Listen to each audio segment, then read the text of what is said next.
TFE. That's right, that acronym for you, TFE. It should mean a lot to you small business people out there because temporary full expenses, TFE, is due to finish on the 30th of June 2023. And why is it so good? I'll tell you why. Cash flow, tax. Cash flow, tax. So at the height of the pandemic in October 2020, the federal government put in a big incentive for business to go out and invest in capital expenditure, cars, equipment, office furniture, all sorts of things to invest in to keep the economy bubbling along.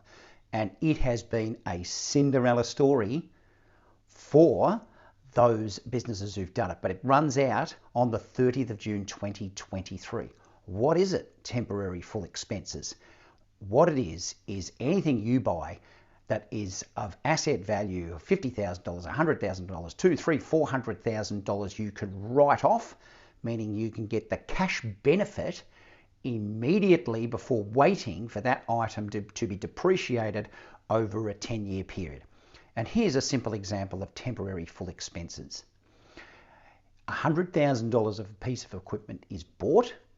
Here is the tax benefit on that $100,000, $25,000.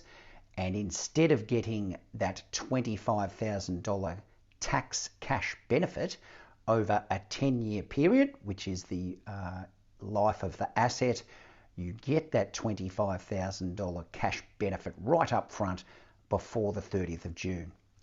It's as simple as that, folks. Do you want 25 grand now, or do you want 2,500 per year for the next 10 years? Temporary full expensing, folks. Look at it now. You have to have your assets in place by the 30th of June 2023.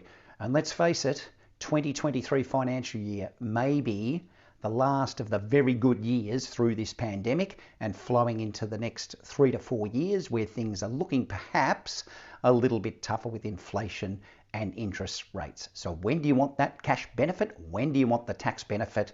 In 2023. Act now, folks. 30th of June 2023, the drawbridge goes down. The government is tightening the screws everywhere on cash because they gave out so much dough during the pandemic. The curtain's going to be drawn. Put those assets in place now and pick up the cash benefit. Again, any queries, chat to your accountant. I'm Pat Mannix.